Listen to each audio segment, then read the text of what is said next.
julle, dit is baie lekker om saam met julle te kan wees. Baie dankie Waig vir die tyd saam. Vir die van julle wat my nie ken nie, my naam is Rudo en dit is 'n wonderlike voorreg om die woord te kan bedien vanoggend. Ons het hierdie week was ons vir die van julle wat nou nie weet nie, was ons wêreldwye vas en gebedsweek en so baie van ons het nou gevas hierdie week. En ek hoop, ek weet nou nie of lekker goeie woord is om te gebruik of dat jy 'n lekker week gehad het nie, want lekker gaan maar gepaard met lekker eet, nê? Maar elke jaar dan vra Dani en Retief my om koffie ook te vas.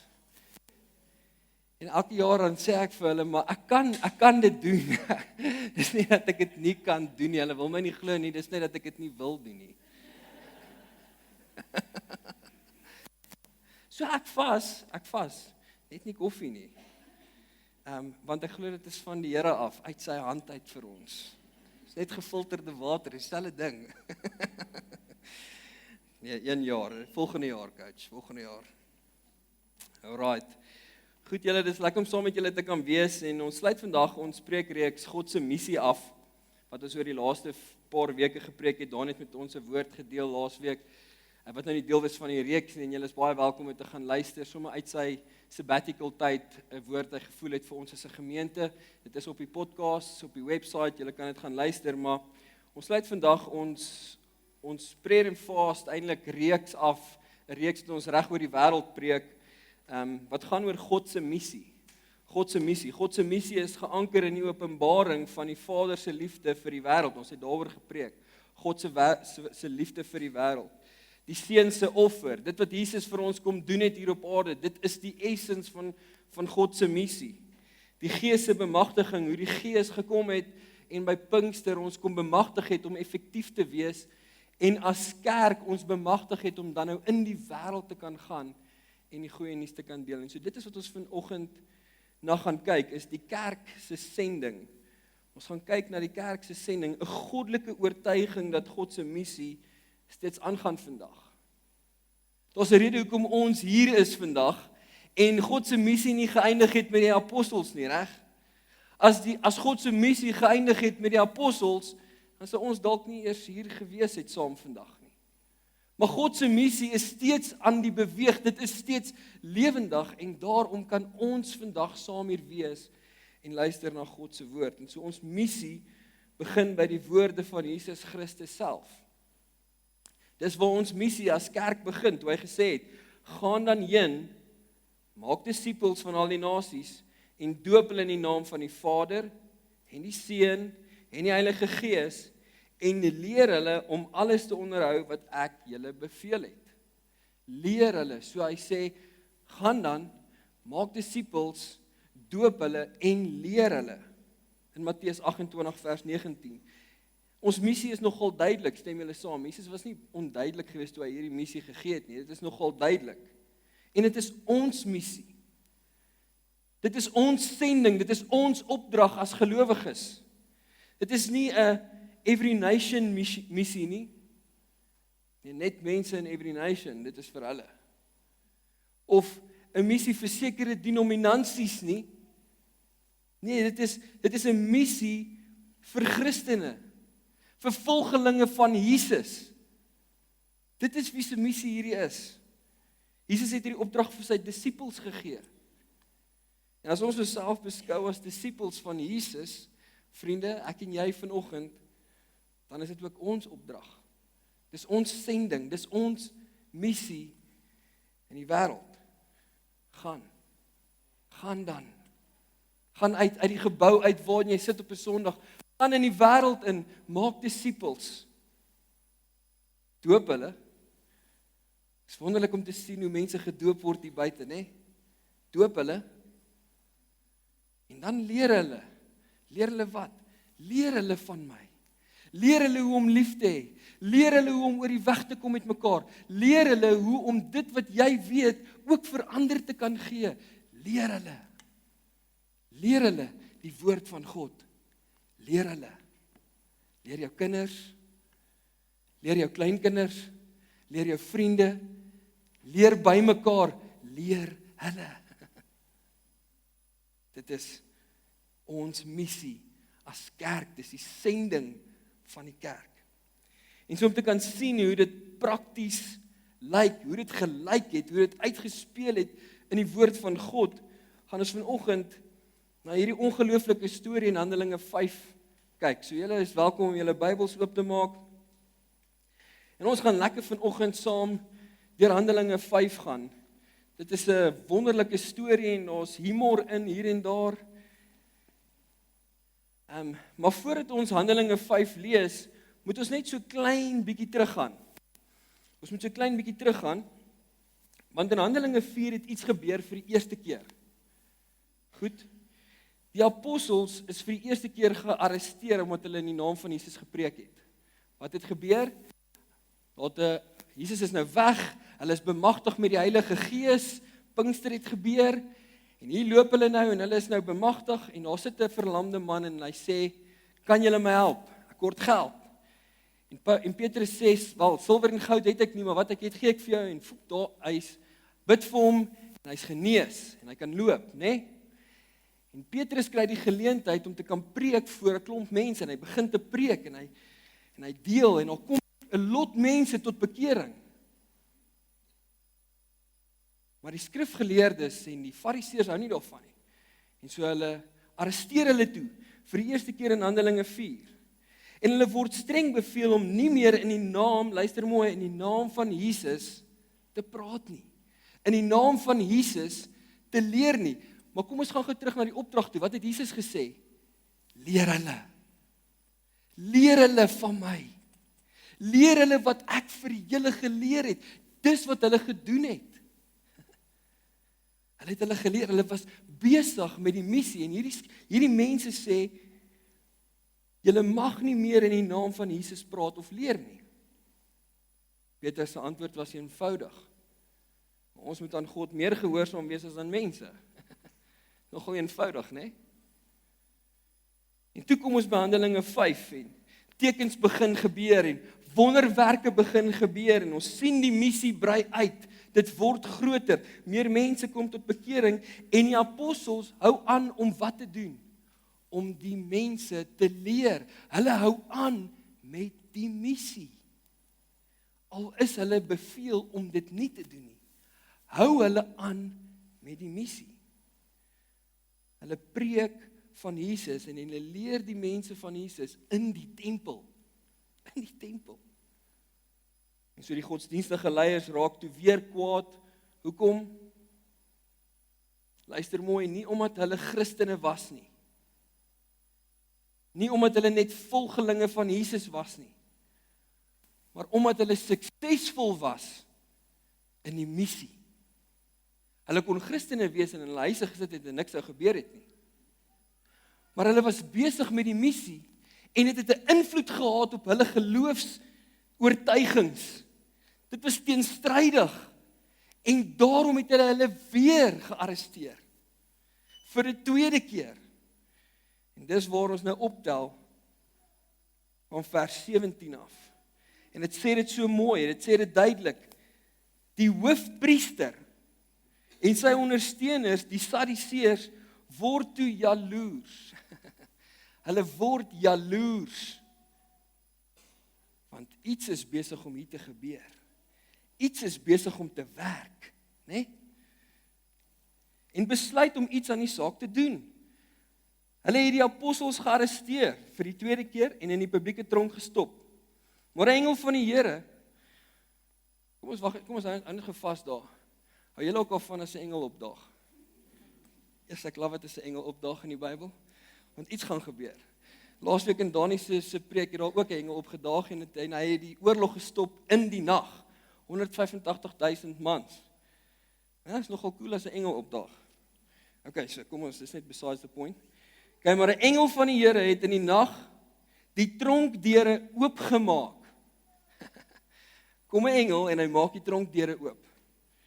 En hy lei hulle uit en hy het vir hulle gesê, hoor wat sê hy vir hulle in vers 20 vir hierdie disippels, gaan tempel toe en verkondig aan die volk die volle boodskap van hierdie nuwe manier van lewe. Gaan terug na die tempel toe en hou aan om die mense te leer van die goeie nuus, van hierdie nuwe manier van lewe wat Jesus vir julle kom wys het. Dis wat hy vir hulle sê. Hulle het geluister en met dagbreek tempel toe gegaan en die mense begin onderrig. Okay, nou, hier is nou 'n tweede keer wat hulle gearresteer is, né? Dis 'n tweede keer. Hulle is in die tronk gegooi en hulle is verneder. En ek wil net sê, as dit ek was, as dit moontlik ek was, so ek dalk gegaan het. Duidelik het 'n engel ons nou hier laat ontsnap. Vir my sou dit 'n teken wees, hardloop nou. Gaan. Maar die engel sê vir hulle, gaan terug. Gaan terug na die plek toe waar julle nou net gearresteer was en doen dieselfde ding. Leer hulle. Hou aan met die missie. Staf, né? Kom ons kyk wat gebeur. Vers 22. Maar toe die tempelwagte by die tronk kom, was die apostels weg. Nou dis groot moeilikheid. Groot moeilikheid word hier gespel. Okay? Want ons sien in vers 23, ons het die tronk toegesluit en ten volle beveilig gekry. Die bewaarders was buite op hulle pos, maar toe ons egter die tronkdeure oopmaak, was daar niemand binne nie. So hierdie engel het toe hy die apostels uitlei, het hy net gou vinnig die tronkdeure weer toegemaak ook. En dit laat lyk asof die apostels steeds daar binne is. Dis amazing wat God doen as ons op sy missie is. Hulle was nie daar nie. Ons gaan na vers 25.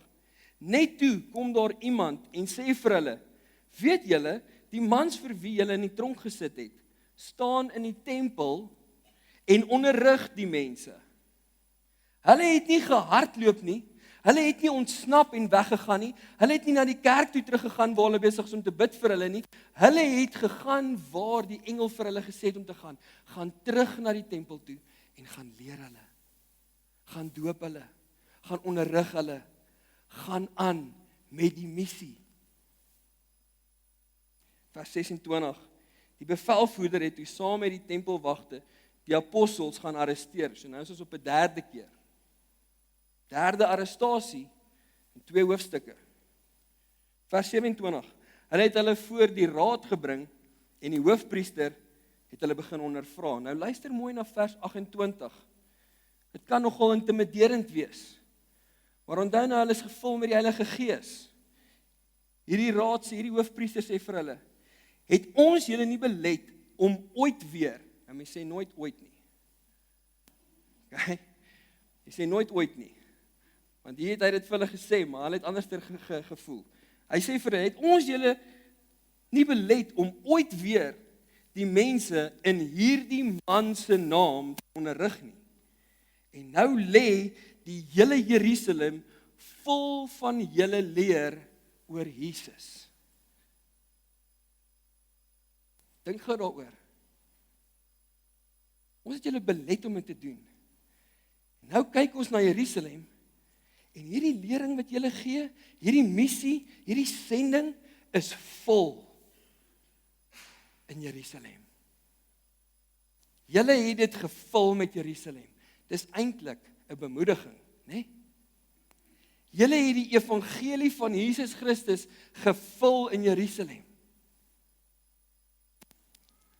En Petrus sê toe vir hom in vers 29, Petrus en die ander apostels het in reaksie hierop gesê, ons moet eerder aan God gehoorsaam wees as aan mense. Ons hoor jou, ons hoor wat jy vir ons sê. Ons moet eerder aan God gehoorsaam wees. Hy het vir ons hierdie missie gegee. En dan vir 3 verse deel Petrus met hulle die volheid van die evangelie. Met die skrifgeleerdes en die hoofpriesters. Luister, van vers 30 af. Die God van ons voorvaders het Jesus uit die dood opgewek nadat julle hom vermoor het en hom aan die kruis gehang het. God het hom opgewek. Hy is doodgemaak aan die kruis, maar God het hom opgewek. Goed? En dit sê in vers 31, God het hom verhoog tot leier en verlosser in die regeerposisie reg langs hom. Hy het dit gedoen om Israel tot inkeer te bring, sodat hulle vergifnis van sondes kan ontvang. Hy is besig om met hulle die evangelie te deel. Jesus is gekruisig, hy is opgestaan, sodat ek en jy vergifnis vir ons sondes kan verkry. En dan sê hy, ons is getuies hiervan. Ons is getuies hiervan. Ons en die Heilige Gees, wat God gegee het, aan die wat aan hom gehoorsaam is. Ons en die Heilige Gees. Die Heilige Gees wat binne in ons is, wat ons effektief maak, wat maak dat ons nie weghardloop nie, maar dat ons teruggaan, sodat ons aan kan gaan met die missie. Dit is hy wat binne in ons is, wat groter is as die een in die wêreld. Daarom kan ons voor julle staan en met julle die evangelie deel. Sien julle hulle boldness? Was nie noodwendig goed gewees nie. Maar kyk wat gebeur in vers 33. Toe die raad dit hoor, was hulle woedend. Party vertalings sê, van hulle het hulle klere geskeur. Hulle was woedend toe hulle hierdie woorde hoor. Hulle skeer hulle klere. En hulle het begin planne maak om die apostels dood te maak. Want dit is mos die beste uitweg. As hy nie van wat julle sê nie, kom ons maak julle dood. Maar een van die raadslede het opgestaan. Luister nou mooi. Hy was 'n fariseer met die naam Gamaliel, 'n geëerde wetskenner van Moses en baie gerespekteer deur al die mense. En hy het opgestaan en gevra dat die apostels vir 'n rukkie moet uitgaan. En hy het sy kollegas toe soos volg toegespreek. Hy het vir hulle gesê: "Geagte Israeliete, wees versigtig wat julle met hierdie mans gaan doen. Wees nou versigtig, ons moet nou mooi dink. 'n Tyd gelede, en hy sê vir hulle, 'n tyd gelede het ene Teudas na vore gekom. En sy hele beweging het tot niks uitgeloop nie. En na hom in die tyd van die sensus was daar 'n Judas die Galileër, ook hy is om die lewe gebring en al sy volgelinge is uitmekaar gejaag.' Wat hy vir hulle probeer sê is, daar was mans voor hierdie mans gewees wat dieselfde probeer doen het. Hulle het ook 'n boodskap gehad en hulle het iets probeer doen, maar dit het nie gewerk nie. Een het dalk 400 mans gehad, hierdie het 'n paar volgelinge gehad en hulle het hulle ding gedoen, maar dit het nie gewerk nie. En toe sê hy vir hulle, wat die huidige geval betref, is my aanbeveling daarom aan julle. Laat staan hierdie mense en los hulle uit. As hulle beplanning, luister mooi, en aksies mense werk is, sal daar niks van kom nie. As daar nie krag in hierdie plan is nie, dan gaan dit tot niks kom nie. Dit gaan stop, dit gaan eindig. Reg? Goed? Maar as dit egter van God kom, sal julle hulle nie kan keer nie. Dan sal julle hulle nie kan stop nie. Net nou word daar bevind dat julle selfs teen God geveg het. Julle mag selfs julle bevind dat julle teen God veg as julle hulle probeer stop. Die raad het sy advies aanvaar en hulle het die apostels ingeroep en hulle laat slaan. En toe het hulle belet om weer in die naam van Jesus te praat. Daar belet hulle weer 'n tweede keer. En hulle het hulle laat gaan. En die apostels het van die raad af weggegaan, bly dat God hulle werd geag het om ter wille van die naam van Jesus vernedering te ly. En elke dag het hulle aangehou om mense in die tempel van huis tot huis te onderrig en die goeie nuus te preek dat Jesus die Messias is. Kom ons gee God eer vir hierdie wonderlike storie. Kom ons klap ons hande. Kom ons gee net vir hom eer. 'n wonderlike storie. 'n wonderlike storie om te kan sien hoe die goeie nuus 'n impak het op die kerk en op ons lewens. Gamaliel se woorde was, as die plan van God kom, sal julle dit nie kan keer nie. Dit was sy woorde. As hierdie plan, as hierdie missie, as hierdie opdrag, as hierdie sending van God af is, gaan ons nie kan keer nie. Ons mag onsself selfs bevind dat ons teen God werk. En so as ons na hierdie storie kyk in Handelinge 5, waarom was hulle suksesvol? Waarom was hierdie disippels suksesvol in dit wat Jesus hulle mee vertrou het? Het jy ooit daaraan gedink? Hoekom was hulle suksesvol? Want hulle het 'n oortuiging gehad. Daar's sekere oortuigings wat hulle gehad het en dis wat ek wil hê ons vanoggend na moet kyk. Hulle was oortuig dat hulle moet God gehoorsaam. Vers 29 sê, Petrus en die ander apostels het in reaksie hierop gesê, ons moet eerder aan God gehoorsaam wees as aan mense. Hulle was oortuig dat hulle moet aan God gehoorsaam wees. Hierdie leiers was voor hulle en hierdie leiers het vir hulle goed gesê. Hierdie leiers het vir hulle gesê, julle mag nie preek in Jesus se naam nie. Maar het hulle daarna geluister? Hulle was oortuig dat hulle gehoorsaam wees aan God. Want God was aan hulle kant. En omdat God aan hulle kant was, het God 'n engel gestuur, die tronk se deure oopgemaak, hulle uitgelei sodat hulle kan aangaan met die missie en die tronk se deure weer toegemaak. Want hulle was gehoorsaam aan God. Hulle het dit ook saam gedoen. Vers 21, hulle het geluister en met dagbreek tempel toe gegaan en met die mense begin onderrig. Vers 32, ons is getuies van hierdie missie, ons en die Heilige Gees. Vers 42, en elke dag het hulle aangehou om mense in die tempel en van huis tot huis te onderrig. Hulle het dit saam gedoen, hulle het dit in gemeenskap volgehou. Hierdie missie is nie moontlik as ons dit probeer op ons eie aanpak nie. Ons is geroep om dit saam te doen as gelowiges.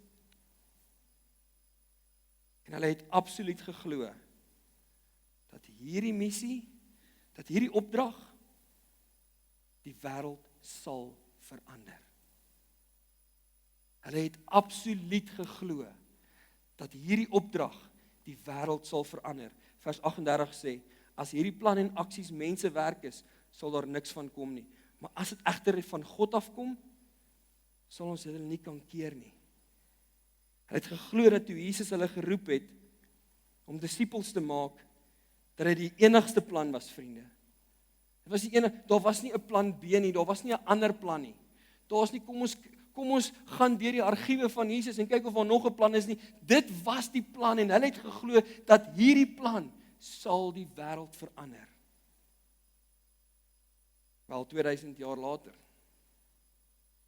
hier is ons. En die missie gaan steeds aan. Ons sou nie hier gewees het as dit wat Gamaliel gesê het van mense was nie. As dit mense werk was, sou dit gestop het. Maar dit is van God. Daarom is ons hier vandag, van die missie gaan aan. Kan julle dit sien?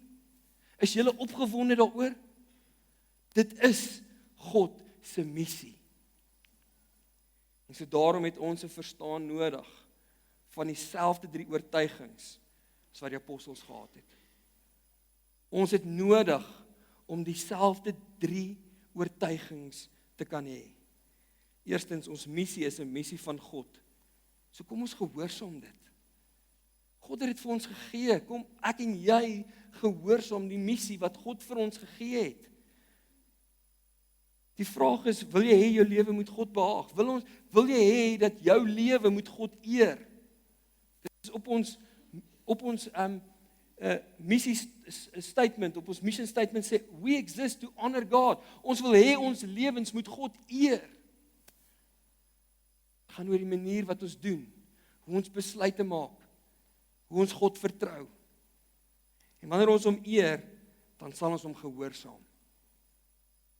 As ons God wil eer met ons lewens, dan sal ons hom gehoorsaam. En as ons hom gehoorsaam, dan sal ons doen dit wat hy vir ons vra in sy missie. God het ons op 'n missie gestuur, want God het dit gesê, dit is sy woorde. Vir hierdie disippels in hierdie storie was dit baie eenvoudig. Ongelukkig kan ons nie na jou luister nie, want ons wil eerder na Jesus luister. Ons wil eerder na God luister. En hy het klaar vir ons iets gesê. En so ons doen dit eerder, en daarom kan ons nie vir jou luister nie. Dit was vir hulle eenvoudig. Dit was 'n eenvoudige antwoord. Maak die tronk se deure oop. Hulle hardloop nie weg nie, hulle gaan terug, want hulle is gehoorsaam. God het dit gesê, so kom ons doen dit. En ek wil net by sê, daar sal teenstand wees. Dink julle, hierdie apostels het dit maklik gehad? Hulle is 3 keer gearresteer, 2 keer in die tronk gegooi, geslaan, verneder. Al hierdie dinge het gebeur in 2 hoofstukke. Dis nog net die begin. Hier is 'n paar maande. Daar was teenstand gewees. Dit was nie maklik gewees nie. Maar Jesus het dit gesê in die boek van Johannes. Die missie was nie bedoel om maklik te wees nie. Dit was nie bedoel om maklik te wees nie. As dit maklik was, sou almal dit doen. As 'n maraton maklik was, sou almal dit doen. Maar dit is nie maklik nie. Daar is teenstand. En dit lyk dalk anderster vir jou en my vandag. Vir ons is dit dalk nie, ons word in tronke gegooi en ons word geslaan en al hierdie dinge nie, maar ek en jy moet tyd maak vir God se missie. Ek en jy moet seker maak dat ons weet dat ons is genoeg om dit te kan deel, want soms is ons skaam en ons sê nee, net die pastoor kan dit doen. Net daai een kan dit, net Dani kan dit doen. Of ons sê ek het nog nie genoeg, ek het nog nie deur die Bybel gelees nie. Ek het nog nie deur al die vertalings van die Bybel gelees nie. Daarom is ek nie gekwalifiseerd om dit te kan doen nie. En ons het al hierdie verskonings, maar al wat hierdie apostels gedoen het is gesê, ons is beskikbaar. I'm available. Use me, Lord. Ek gaan gehoorsaam wees. Na die apostels geslaan was, het hulle blydskap gehad, omdat hulle dit as 'n voorreg beskou het, om deel van God se missie te kan wees. Mag ons lewens God behaag, deur die manier waarop ons onsself besig hou met die missie. Tweedens, ons missie is 'n missie wat ons saambind, vriende. Sluit aan. Word deel. Dis 'n missie wat ons saam doen. Dis nie 'n missie wat ons alleen doen nie. Dit is hoekom ons connect groepe het, hoekom ons leefgroepe het. Dit is wonderlik om weekliks by mekaar te kan kom en mekaar te kan bemoedig en te sê, "Sjoe, waarmee sukkel jy?" Okay, ja nee, ek sukkel ook met dit. Kom ons bemoedig mekaar. Word deel van 'n connect groep. Word deel van 'n leefgroep, want dit is waar ons sterker word in die missie. Dit is hoe ons sterker word om te kan uitgaan en te kan sê, "Wel, hy het dit gedoen, daarom kan ek dit doen." Dis waar ons voorbeelde vir mekaar kan wees. 'n Paar jaar gelede het ek 'n vriend na die Here toe gelei terwyl ek in 'n fietswinkel gewerk het. Daai vriend het die evangelie gedeel met sy ma. Sy ma het die evangelie gedeel met sy neefie. Sy neefie is vandag 'n pastoor. Sien julle hoe dit sluit aan, dit sluit aan. Ons bemoedig mekaar. Ons word deel van mekaar se lewens. Ons is geroep om mekaar verantwoordbaar te hou, om oor mekaar te kan waak en na mekaar te kan kyk en na mekaar se harte te kan kyk. En as jy op jou eie, jy's alleen in hierdie wêreld. Ons is geroep om mekaar lief te hê en om te gee oor mekaar en om hierdie missie saam te dra, want dit is nie maklik nie. Daar gaan teenstryd wees. Ons dra dit saam. Word deel van die familie en sluit aan by God se missie. Laastens, ons missie is 'n missie wat die wêreld verander. Glo dit. Hierdie disippels in Handelinge 5 het dit geglo. Hulle het geglo dat dit wat Jesus vir hulle gegee het, gaan die wêreld verander. Glo dit. Die Fariseërs het gesê in hierdie gedeelte, julle het Jerusalem gevul met hierdie leer van nuwe lewe, die evangelie. Julle het Jerusalem gevul hiermee.